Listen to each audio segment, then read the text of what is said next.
welcome to this is sort of the Dateology coach, but it's also my character analysis podcast. This is going to go on both. And character analysis is about pop culture, true crime, and human behavior. And today we're talking to really one of my favorite Instagram influencers. Selena, could you pronounce, do you want to give your last name? Yeah, it's pronounced, it looks a little, it's strange. Selena Kopic. Selena Kopic, and she is the fake gray lady on Instagram, and she curates a sort of a like a parody page for the New York Times vows section. Now, I want to ask, did any of this come about, or do you think any of this was inspired by the episode of Sex and the City where Charlotte was was in the vows section?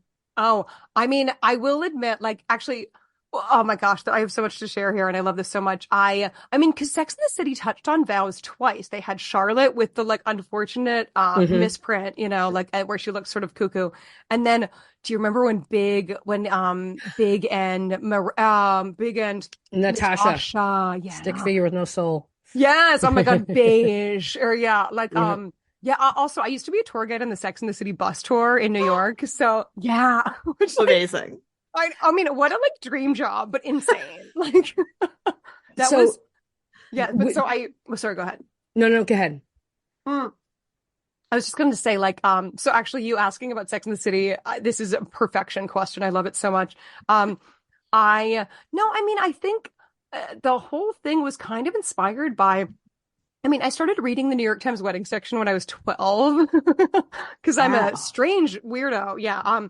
Because I mean, my mom is from New York City. She's from the Upper East Side. And my dad is from Arkansas and Missouri. And when I was growing up, we had one rule in the house, which was on Sundays, basically, my parents don't drive you anywhere. Like, and in retrospect, I admire this so much. Because I think they were just zonked, like they work full time, so Sundays we had to stay home. And so you had to kind of figure out your own entertainment. And mine was the style section. Mm-hmm. So I started reading the section very young, and I thought it was bizarre. Like, just how everything was about Mayflower relatives. I mean, and that was like, that was so hot and heavy. And like, I mean, I started reading it when I was 12, which was 1992. And then also you would see the photos in the style section of different goings on in New York. And I just remember really honing in on certain socialites who I found fascinating. But I started reading it very young. And then about 8 years ago, I just was like, how does no one have a Twitter parody of this? Like, it was before Instagram, like it was when Twitter was a thing before Instagram was. So I started on Twitter, and I was just like, and I truly was like, I will pretend to be the thing. Like, and so, like, I think one of my first things was, until last week, the bride worked. That was like such a thing. I mean, every announcement, it seemed like, oh my God, every bride quits her job immediately upon marriage, like it just seemed so absurd to me. Did she make a ceramic mug with Trey's name on it? Oh my God, I love the Sex and the City references. Yes. Now, there will be more. There will be more. Oh, we promise you that. Now, you said your mother grew up on the Upper East Side. I live on the Upper East Side. Did you grow up here on the Upper East Side? No, I grew up just outside of Boston in a town called Weston. I'm from Woburn in Boston. Okay, yeah. Oh my God, you get it. Yeah. Yeah. Yeah. You don't have no accent. Oh, I know. Well, that's not by accident. Like my mom was just very, I mean, I think both my parents, because also like my dad kind of unlearned his Southern accent growing, like when he moved to Boston. So I think there was a sense of like, yeah, you're not going to have an accent. But yeah, my mom, she went to Nightingale Bamford after the Swiss boarding school. But yeah, I mean, Upper East is lovely. And the first 2 years I lived in New York. So I grew up outside of Boston. I went to Hamilton College for college in upstate New York, and then lived in Chicago for a couple of years, and then South Boston for a few years, and then moved to New York in 2006 and lived with my Uncle Jimmy on the Upper East Side for 2 years. And he had this gorgeous apartment where he would throw a lot of like parties and fundraisers. So I met Obama there twice, which was bonkers. Yeah. And it was just a really cool like entree to the New York world, Yeah. I mean, Yeah. No, it's funny. I feel like the Upper East Side is such an interesting mix of like, you know, there you can actually get some bargains there, but also serious wealth and Yeah. also, old biddies and minks waiting for the crosstown bus. Like it's such Yes. a fascinating Yeah. ecosystem. The cross sections of different types of people. It's very family oriented, but it's also like very, very old money. Yeah, It's kind yeah. of the epicenter of, until recently, the bride worked, right? Oh yeah. The, Oh, I agree. Yeah, I think it is. That is the like ground zero for the bride worked. And maybe I shouldn't use the word phrase ground zero with something in New York, but yeah, I mean, Upper East Side, yeah, it's very much like, oh, you're highly educated, but maybe you don't work, you don't work a job. Like I mean, Mhm. you go to fundraisers, you go to charity events, that kind of Yeah. thing. Yeah, that's a real thing. Like when people watch Gossip Girl, that's real. Like that is, Hmm. I live right around the corner from Chapin, Okay, and yeah. so that life and these girls, they are real. Yeah. I Yeah. pass them every morning, um, and there is something about the Upper East Side when it comes to weddings, Yeah. right? Like it's almost its own animal in Yeah. a sense. Do you know what I'm talking about? Like there's just something so regal, maybe, I guess is a word I'm looking for. Oh yeah. It really is it's sort of its own type of affair. You know what I Hmm. mean? Oh yeah. Uh, Go ahead.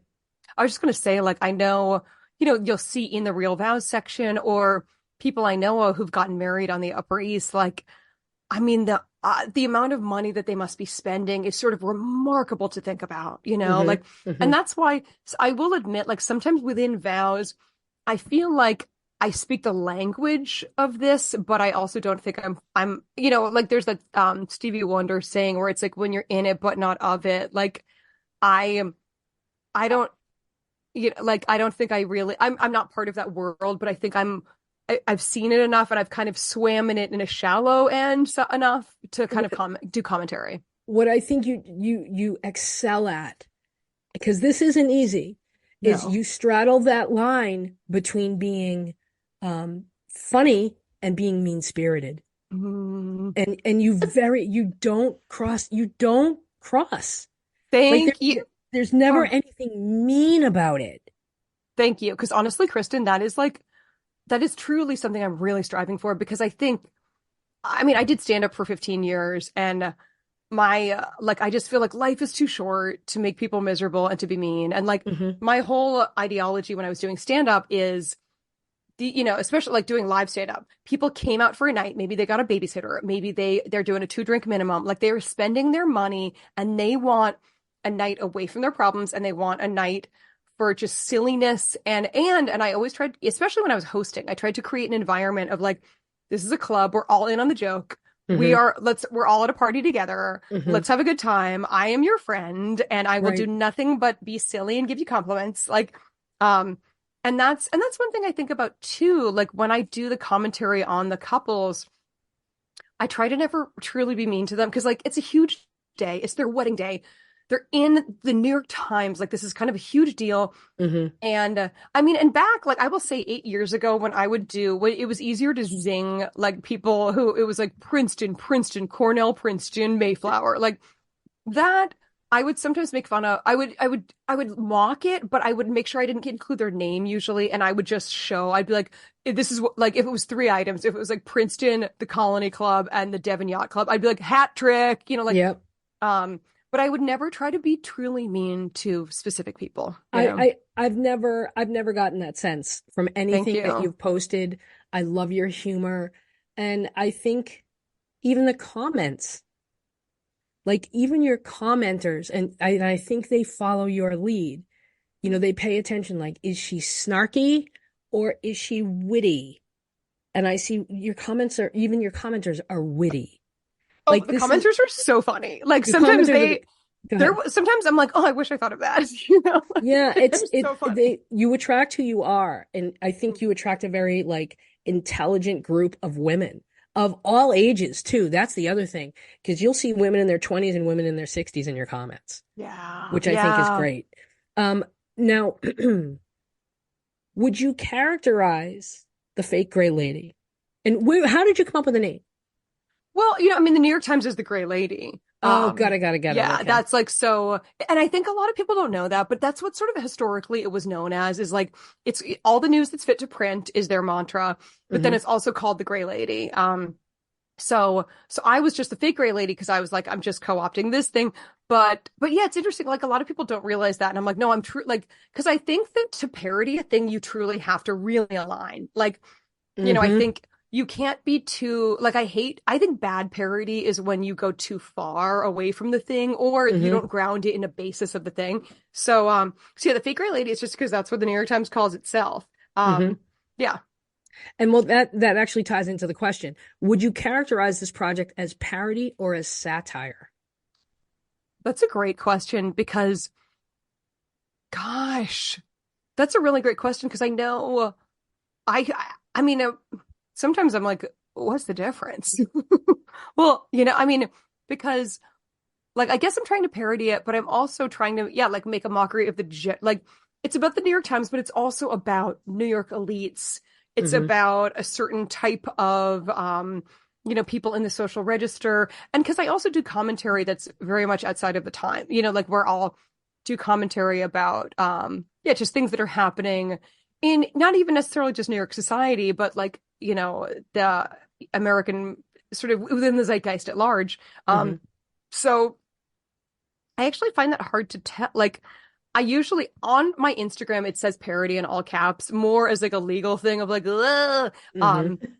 But I think it is like a satirization as well. So I don't know, maybe it's both, but I don't know. I'd be curious if people have a good understanding of like, what are any differences or, Now, do you know? Sarah, you've been a long time fan of this page. How would you categorize it? Well, first of all, Selena, I don't know if you will embrace this or reject it. It's your call, but I would say, first of all, that you are probably my favorite sociologist on the internet. Oh my God, I love that so much. Sarah, you're such a gemstone. Internet's most beloved sociologist. And I do think it is both. My sense of the difference between parody versus satire is parody, as you mentioned, can obviously easily go too far. I'm just gonna say it. I think we were all thinking it. Weird Al. Parody, too far. Not funny. Not funny in the slightest, right? Beat it to eat it. Okay, cool. I kind of disagree, but all right. I know, okay. I do. I love Weird Al, but I get what you mean, Sarah, that like perhaps some of his stuff is kind of oversimplified, where it's like, yeah. Whereas satire is, it's parody with a little edge, but then I think a key difference too is satire does make a commentary about a broader social issue. Yeah. I like that. And parody doesn't really have much to say most of the time. Yeah, and I do. I think what your page does is comment on the wedding industry, but also on like privilege. Very much a big focus on privilege, white privilege. Yep. Right? Oh, completely. And I love how it calls me out as an American, right? I feel so ashamed that we don't have royalty. All we have are socialites. Ooh. Oh, I know.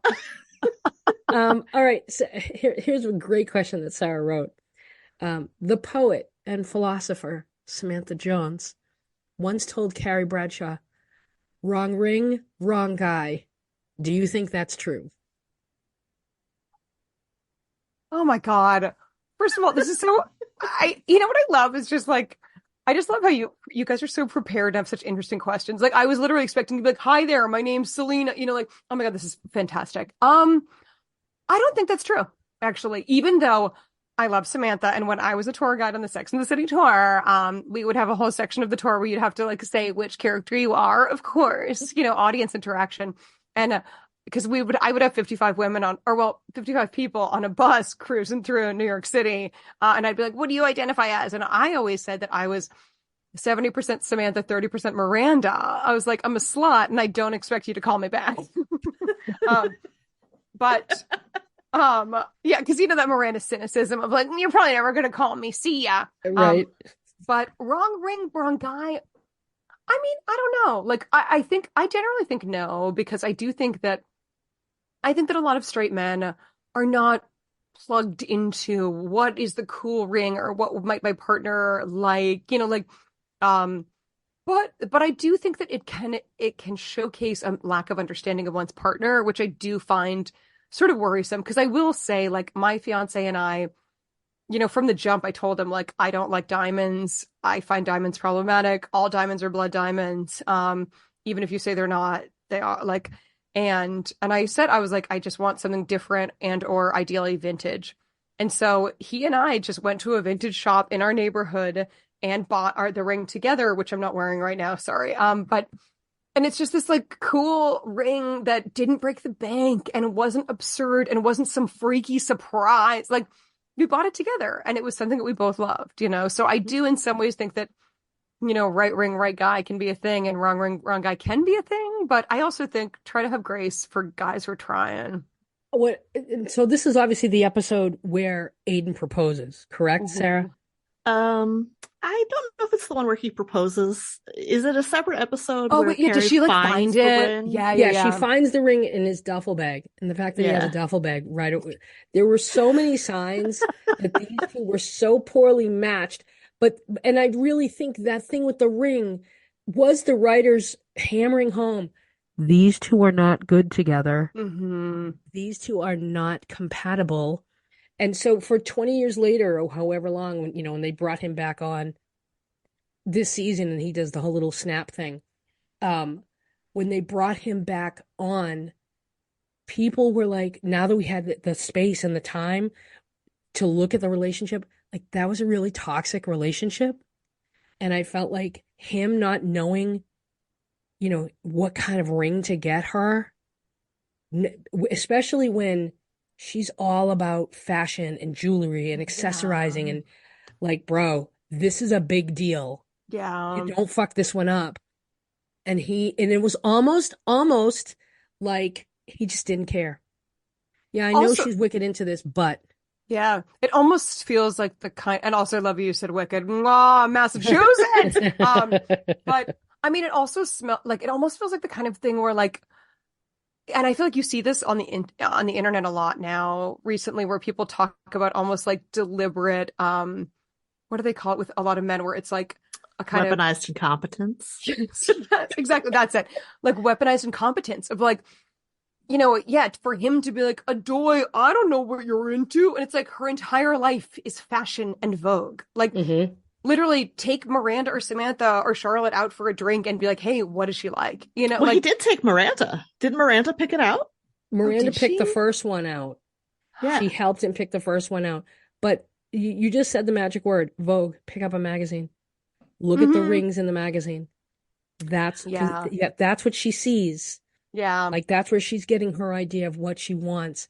It always felt like the show was telling us these two are not good. Like we just weren't seeing it, but the show was, I feel like they were telling us, he's got the country house and she hates it. And she hates the country. Yeah. And she hates the country. I know. And then that bizarre episode where Big comes to the country house, like, I mean, yeah, they really did. They did seem so mismatched. And then, and just like that, like the fact that she's like, cool, I'm going to get rid of my West Village apartment, or, her supposedly Upper East Side apartment, but filmed in the West Village. That is like her heart and soul. And I'm going to sell this for this larger apartment for you, Aidan, and your sons. And then he's like, cool, see you in 5 years. Like, right? What?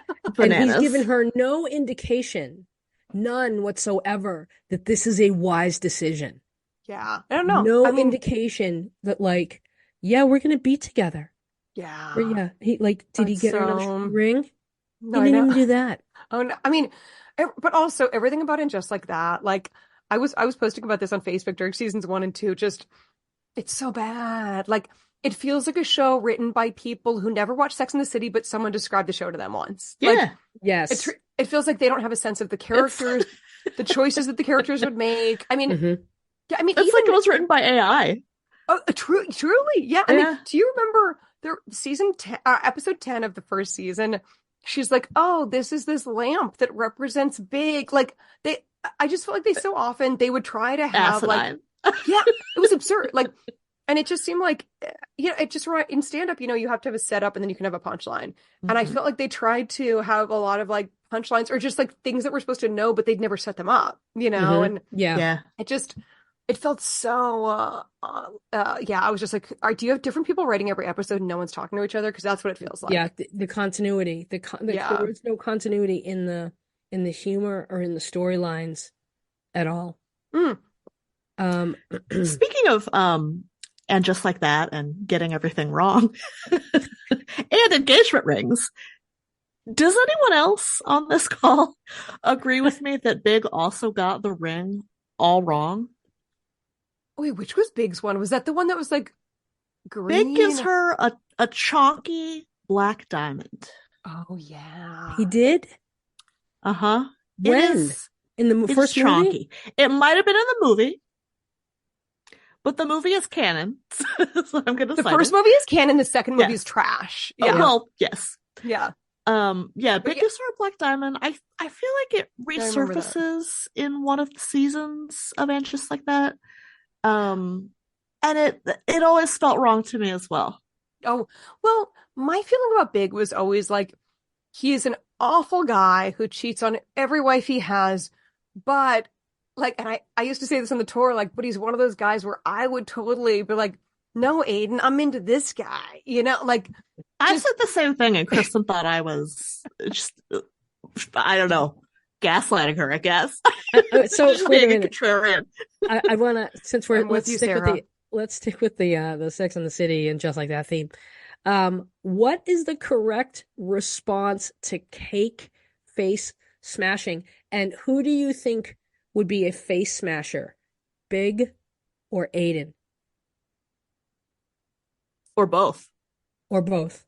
Great question. First of all, face smashing should be illegal. Like, do you know how much money I had to do this makeup? Like, absolutely not. I mean, and any type of facial, like slapping someone in the anything, like that's so aggressive and it is aggressive. It is. Yeah, it really is. Like, and stunning.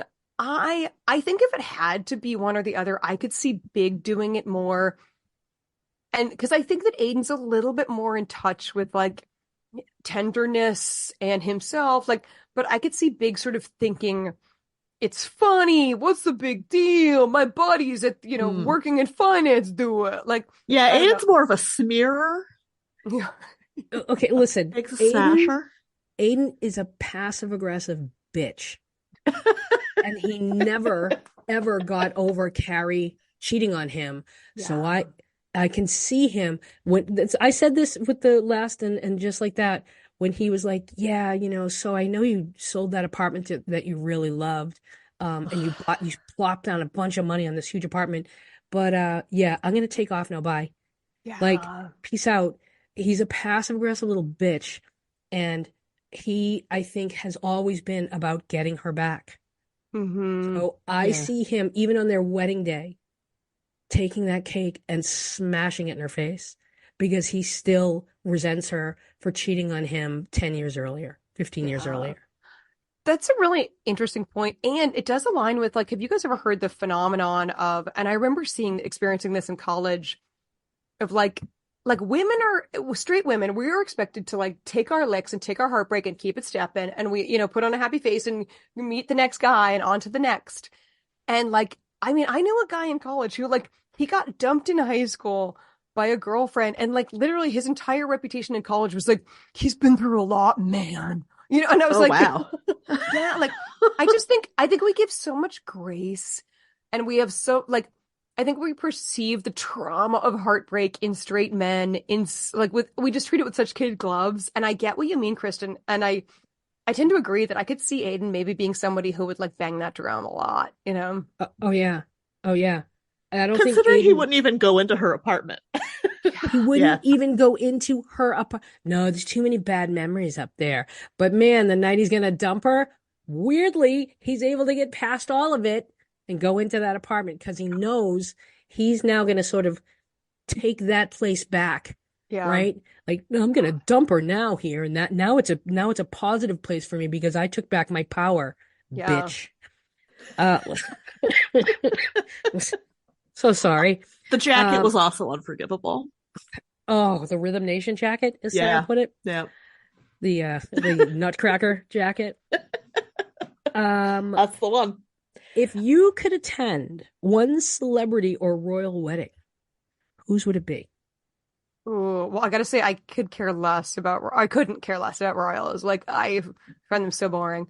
Celebrity wedding. Okay. Yo, this is very strange, but growing up, I am a huge fan of Guns N' Roses. And Okay. yeah, like actually, yeah, I'm so I would say either Axl Rose or Slash. If I could go to one of their weddings, ooh, ooh, ooh. I mean, I hope it's not like the November Rain video. Hmm.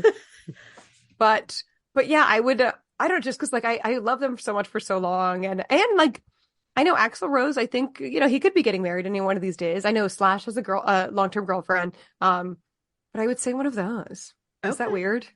No, No, I not at like it. all.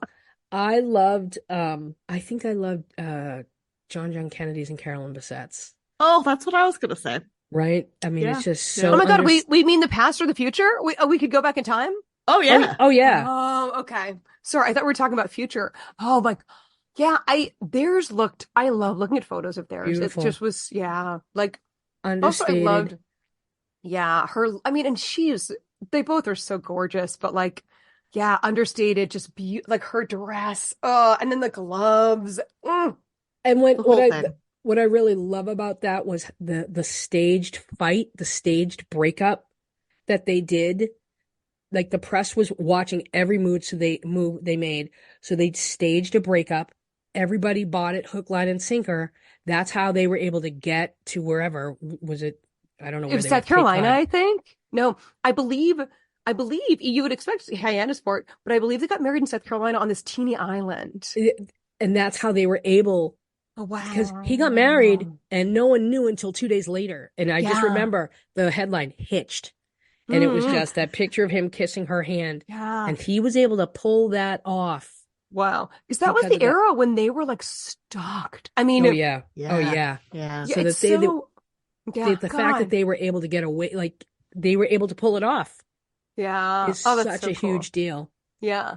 Yeah. And there was like, they got married at this tiny little church, you Yeah. know, like it just looked so beautiful I and know, it was like quiet. teeny, yeah, it's small, and then like Yes. a lot of candlelight. I mean, Yes. and yeah, that they, I think because when you're a celebrity and that level, like it must be sort of horrifying to feel like you're being tailed at all times, Hmm. like, and my understanding is that he kind of got used to it, but she was sort of bewildered by this Yeah. experience, especially with their apartment in Tribeca, and she'd walk out her door and just be harassed. Like, Yeah.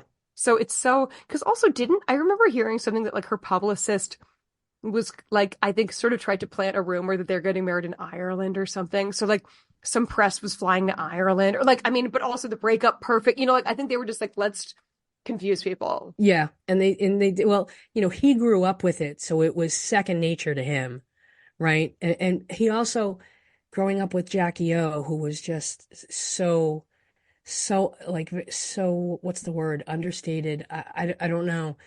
Quiet and reserved. And, he just, I wouldn't say he flew under the radar, because, I can remember running the corporate challenge and seeing him and being like, oh my God, he doesn't have a shirt on. He's gorgeous. Mm. Um, but like he grew up not being flashy Yeah. Yeah. and knowing how to like navigate in and out.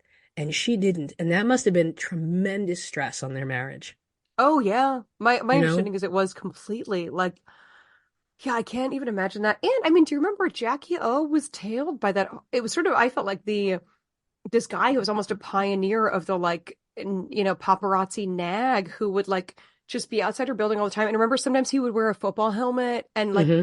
he thought it was sort of funny to be like, yeah, I'm a nightmare, you might like you bring your bodyguard, ha ha ha. Like Mm. it just seems so mean. Like leave her alone, she's an editor at Random House at this point. She's lost so much in her life, like let her just Yeah. live in New York like the rest of us do, Yeah. Just leave her alone. It was terrible. Okay. Now, here's a couple would you rathers. Okay. Um, would you rather attend a hashtag wedding or learn calligraphy to personalize your own centerpieces? Sarah.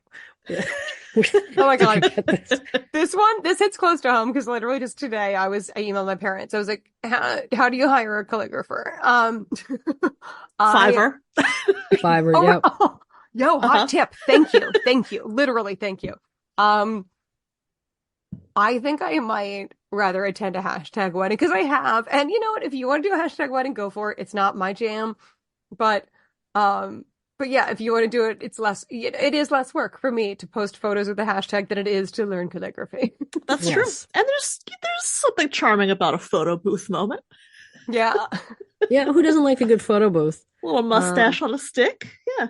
Oh my gosh. Oh, okay. Would you rather find out that your wedding announcement won't appear in the Times because your fiance bungled the fact-checking process, or find out that your fiance hired a writer to write his vows for him? Whoa. I Kristen, think that was these, the finale. What? That's the finale? That was oh, supposed to be the finale, but yeah, I that's was like, okay. that's a bold number two. Wow. Okay. Yeah. I mean, because those are two tragedies, truly. Oh Like, yeah. oh my God. I think that fiance bungling a Times interview is worse. Because do you remember a couple years ago, there was a vows write up and there was a woman who like literally I forget what outlet she went on, but she learned that her husband had divorced her via his new New York Times wedding vows thing. Like, and I think he hadn't revealed to the journalist that he'd been married before. Like, and it was, yeah, and people kind of tweeted Wow. at the journalist, and she was very diplomatic, but she was just like, yeah, there are a lot of surprises in this one. Like, I think she'd been misled. Like, I think she obviously did her due diligence. Like, the Times is so serious about that, you know? I mean, Hmm. Hmm. but yeah, that's got to be pretty humiliating to have someone bungle the Times thing and the vows thing. Like, that sucks if somebody doesn't write their own vows, but also like that could be a secret that you could take to your grave, like a good wasp, you know? Right? Do you do you think that the New York Times single-handedly responsible for the wedding industrial complex? I do not. I know.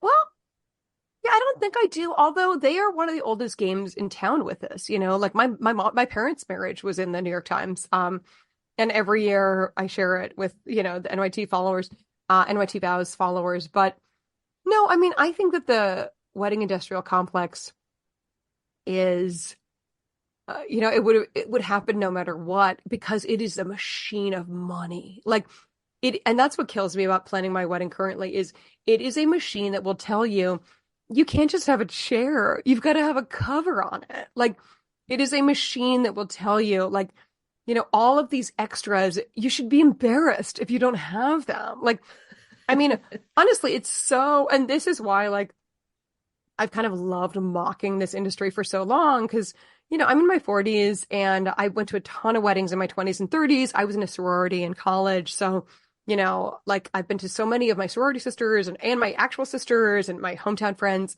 But it makes me sad to see how much people are made to feel like if you don't do these things, either you're poor or you're doing it wrong or you should be Hmm. embarrassed, you know? And Right. I think it's so sad. And I think the industry really hones in on that like insecurity of keeping up with the Joneses. And, Yep. you know, and like there's a million ways to do it. Like my ex-boyfriend, his mom had you know, a potluck at a VFW hall in Long Island. And like it was really cool. Like I thought it was really neat, you know, like there's so many ways to do and for my fiance and I we're doing like a dinner party. And Mm. yeah, I Oh, I mean like that. I know it's going to be like no band or DJ really. Like we're going to do a Spotify playlist. Mhm. And my friend might sing. She's going to sing, but like it's just going to be at a restaurant. And it's going to be like a dinner party. And I think there's so many ways to do it. And like I always say to a lot of my friends, I'm like everything is optional. Everything. Like you know, you don't have to do a bouquet toss. You don't have to do you know an old tradition or even have your dad walk you down the aisle. Like that's optional too, man. Everything's optional. Yeah. Make Hmm. it your own. What do Yeah. you now? Do you- I'm thinking about Charlotte's wedding to Trey.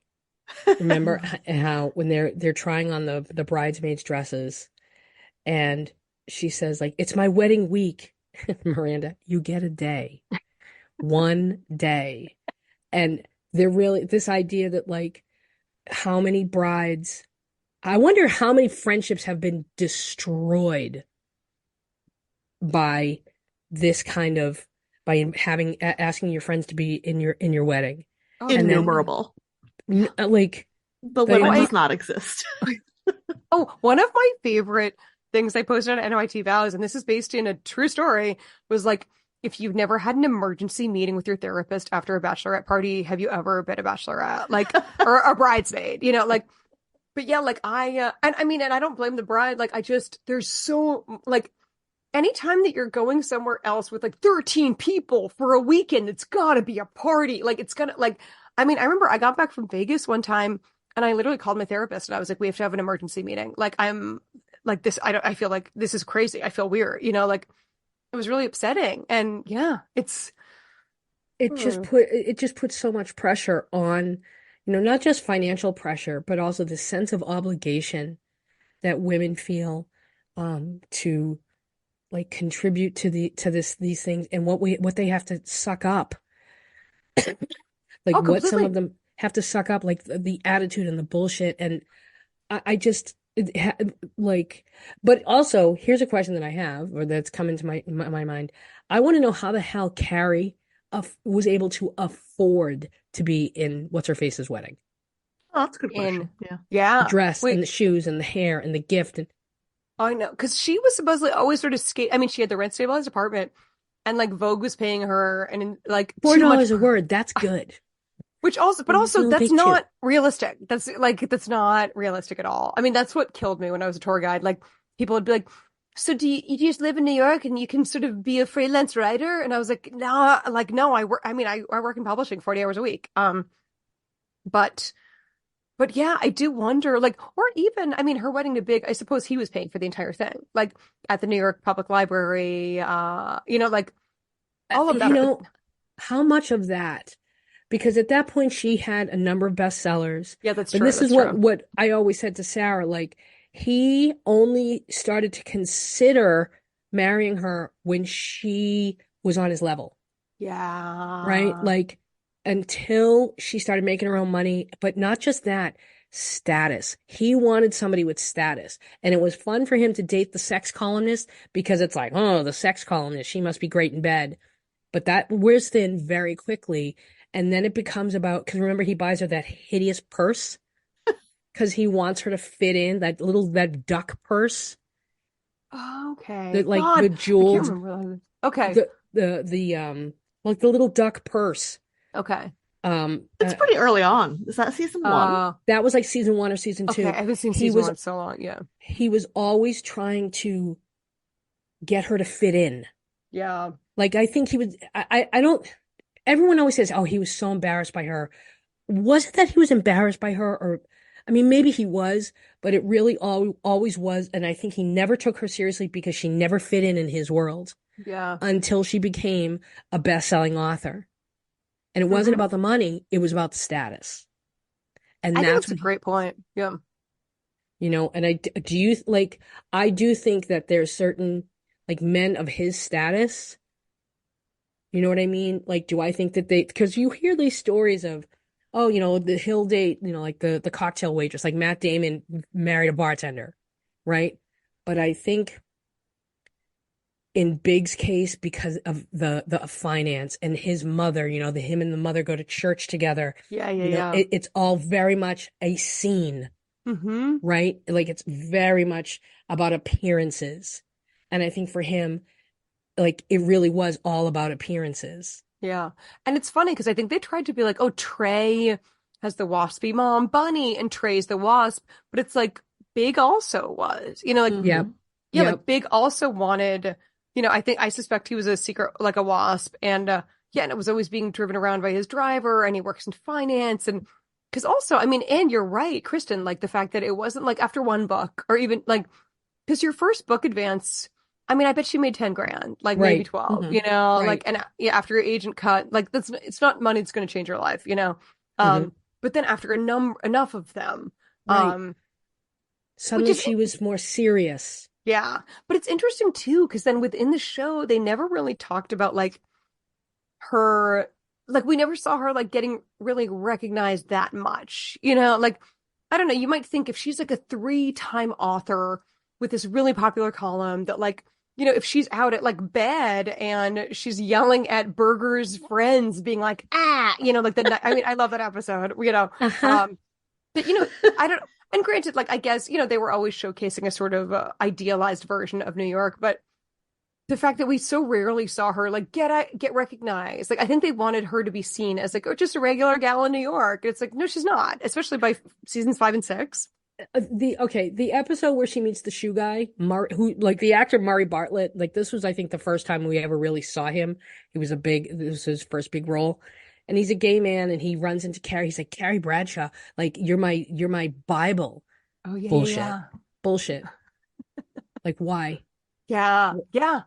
Like, yeah, because Carrie didn't really write about sex. She wrote about relationships. Yeah. She was a sex columnist who never wrote about sex because she was a prude. I mean, yeah. Oh, do you remember in Just Like That when they're like, "Hey, can you talk about a vibrator?" And she's like, "Oh my god!" Like, yeah, I can talk about my vagina. Oh my god, vaginal suppositories. Ew. I know. Well, I mean, and then she put a whole podcast crew out of work because she refused to do a fucking ad. I mean, all of it. God. Or even remember the episode when she plays Spin the Bottle with Alanis Morissette, and she's just like, Yes. "Oh, bisexuality is weird." Yep. Like that's just a what is it, like a hop, skip, and a jump to Gay Town? Yes, exactly. Yeah. Right? It's like, wow, talk about something that didn't age well. Like, So and even much... at the time was pretty dumb. Like, yeah. God. And I still don't feel like she's like very evolved. Mm-hmm. So this is a great segue because I wanted to ask, when you mentioned that you did this tour guide gig, Selena, over time, did you observe when you did the informal survey, did you observe fewer people identifying as Carrie? Oh, 100%, 100%. Yeah. That is a fascinating, I think, sort of realization of a lot of people. Because I think, I remember, like, I only started watching Sex and the City during my junior year in college studying abroad because it was aired on regular television. And I never had cable growing up, and we didn't have cable at my college. So then I started watching, and I was like, oh, this is what everyone's been talking about for a few years. And and I remember back then everyone being like, I'm the Carrie. I'm the center of the friend group. I'm the one in the middle. Like, everyone's friends with me. I'm the Carrie. And there was a lot of pride in that, and like over time, there was such a sort of pendulum swing in the other direction of like, no, you don't want to be the Carrie. Like, and that she was very problematic. And, I mean, I'm someone, like, one of my obsessions is loyalty. Like, I just think I'm very loyal, and I really admire, like, my best friends are very loyal people.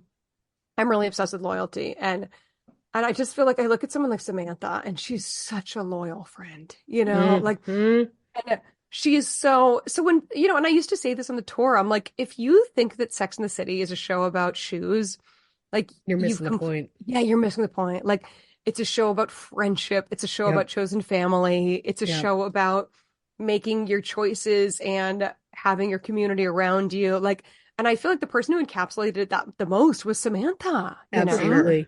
And she just shit all over Samantha constantly. Oh, yeah. Oh, constantly. I mean, that's why, like, I am Team Cattrall for life. Like, when it comes down to, like, and I feel like I've had to inform a lot of people about, like, they're like, why didn't Kim Cattrall come back for, and Just Like That? And I'm like, do you know what she's been through?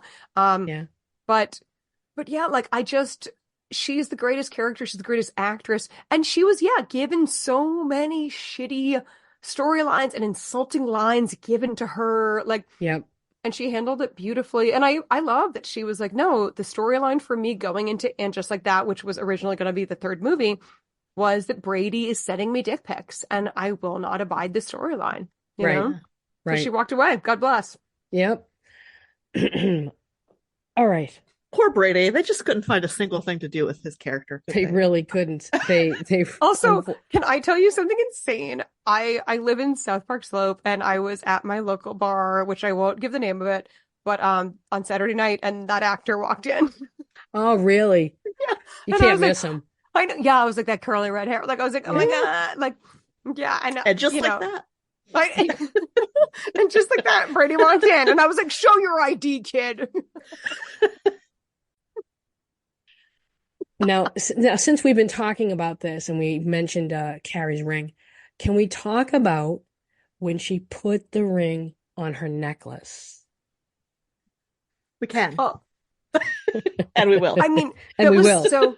Yeah, and then she calls off the wedding in front of Columbus Circle Fountain, and it's just like it's closer to my heart. Like, I mean, honestly, that episode we used to address that episode on the Sex and the City tour because earlier in that episode, before they call it off, they go to what are they in Soho at the Soho Grand Hotel, and that's when Miranda is pregnant, and she's like, "I have a penis growing inside of me," ha, you know, like, and I love Carrie's look. She's in that white dress. She has the great updo, and then they end up in front of Columbus Circle Fountain, and Aidan's like, let's go right now. Like, let's hop a flight to Vegas. Like, we're all dressed up. He's in a tux. She's in a white dress, you know, like, and she's like, no, we can't. Huh? Like, and honestly, like the part where he's like, you're never going to marry me, are you? Like, it breaks my heart. Like, I literally get weepy even thinking about it because it's such a, what a brutal, and like, and then he's like, you don't even wear that ring on your fucking finger. Like, Yep. And then I feel like then he kind of pieces it all together of like,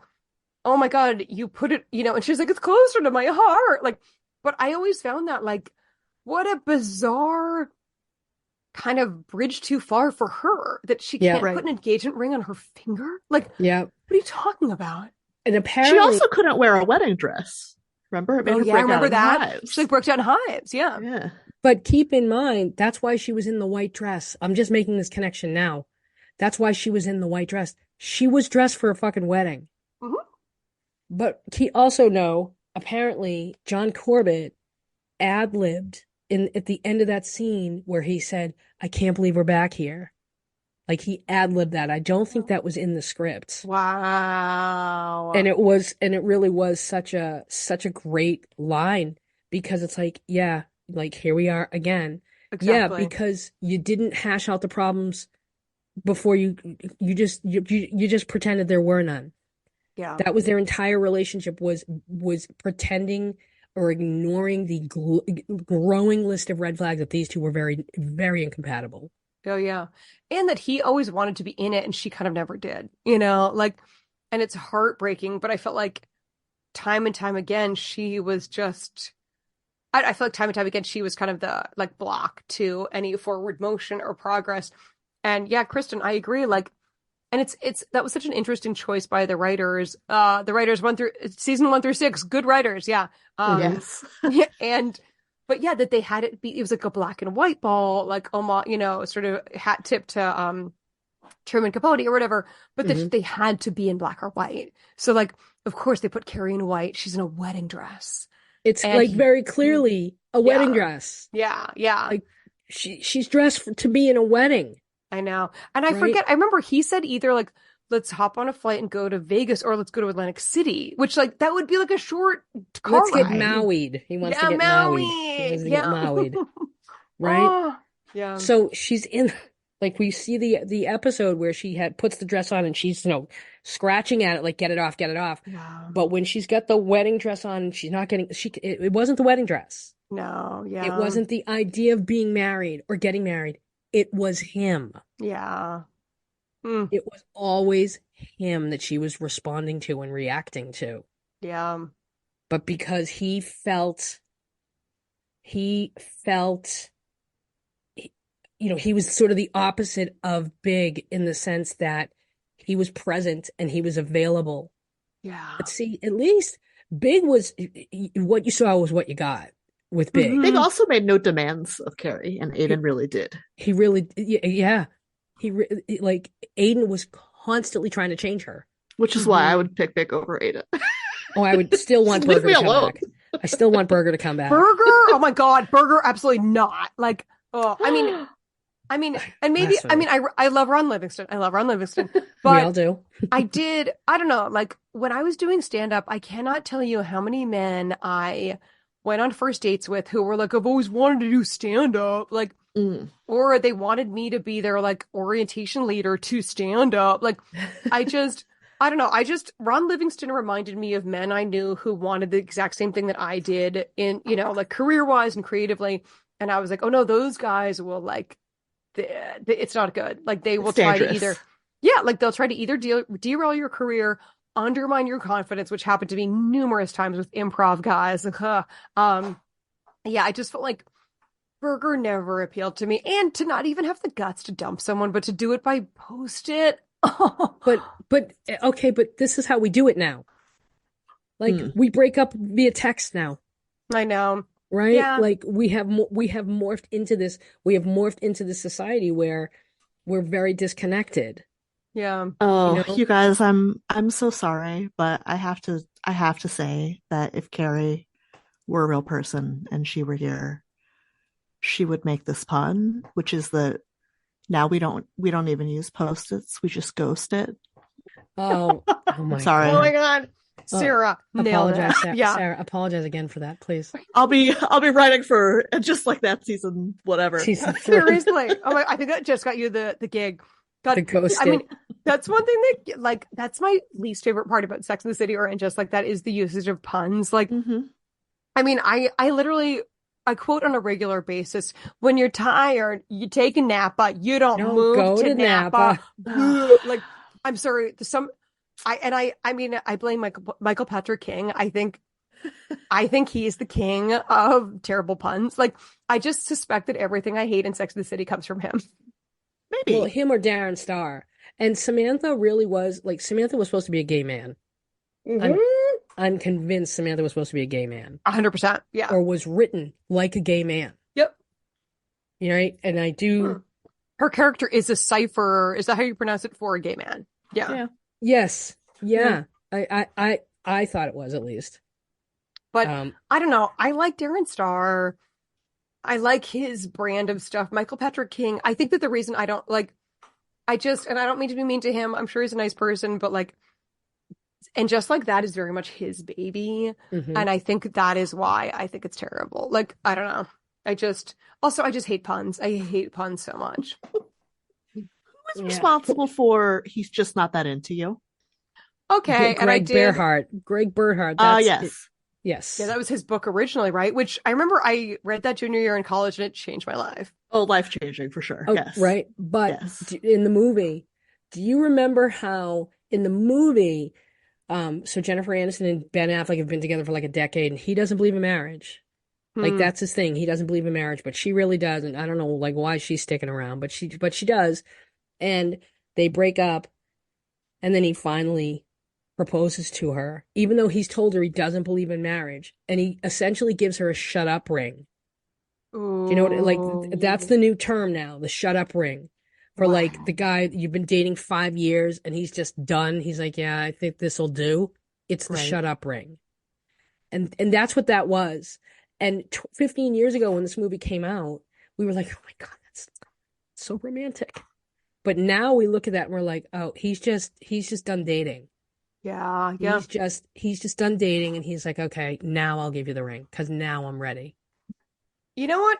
Yeah, that is a fascinating reframing of that, but almost I sort of appreciate that because I know a number of guys who like their whole thing is like, I don't believe in marriage. And it's like, cool, but they've been with certain like people I know for like years.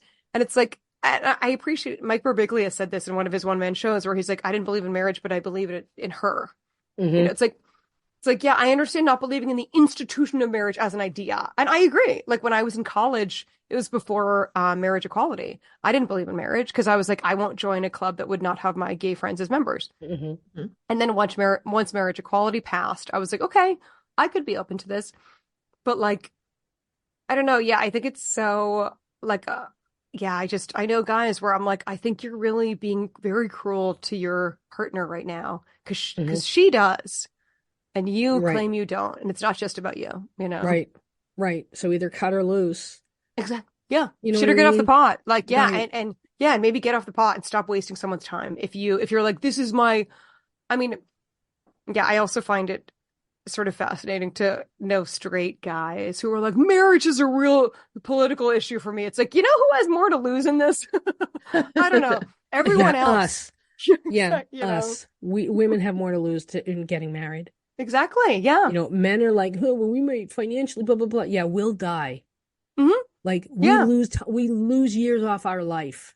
I know. Yeah. So boo fucking who that you might end up Exactly. having to pay alimony for 3 years or 5 years. I know. Give me a We break. lose 5 years off our life, Oh, exactly. Yeah. Hmm. you know? So I don't want to fucking hear it, dude. Yeah. Okay. This has been awesome. This has This been has been so so much fun. fun. Yeah. This is so much fun. Um, Now what do you want people to know about your page about the fake gray lady? Yeah. So NYT Vows, it's a Twitter and it's an Instagram. It's literally NYTVOWS. Hmm. And I just sort of I play the role of like this kind of wealthy grande dame. And I just mock, the New York elites, New York society, courtship rituals, the New York Times wedding section, although the section has evolved in the past few years, so it's become increasingly difficult to sort of mock the section. But Hmm. I mean, but I do, yeah, like I try to keep it funny. It's commentary about dating, it's commentary about wedding trends, donut walls or whatever. And yeah, it's just like a really fun spot to be in. And I did stand up for 15 years, so it's just like I think it's just very funny because I did stand, I think I'm a funny person. Um, I and agree. I agree. yeah, thank you. Thank you for understanding me. One of my, oh, go ahead. Sorry, go ahead. One of my favorite, and I'm so glad it's pinned on your page, where you say, "Beware the meet cute. It will keep you in a doomed relationship much too long because you can't bear to walk away from a relationship with such a cute origin story." That and the whole like fate. Oh Oh no, but it was Mhm. yeah. fate. And so they stay in these situations because they're like, no, this was fate put us together. Oh, I know. You know, like I we think it have to is. fight for our love. No, no, no. You shouldn't have to. Like, Right. the beginning part should be the easy part. And if it's not, run. Like, Yeah. but yeah, I remember years and years ago, I read The Secret and and I was like, okay, I'm going to secret a guy. And the next guy I met was a comedy guy. And I really had this belief of like, oh, I put the intention out and now I met this guy and I've got to work through this. And it was a mismatch and he was very mean to me and it was not good. And like, I think there is like I have a friend who I love so much before she goes, she's a straight woman, and before she goes on any date, she always says like he ain't shit. And I think it's just kind of a powerful way to enter any dynamic of like, I don't need this person. I always tell like after a breakup, I always used to say, I've lived so many years of my life without knowing this person. I will be fine. Like Hmm. you just gotta always know you can keep it stepping. Right.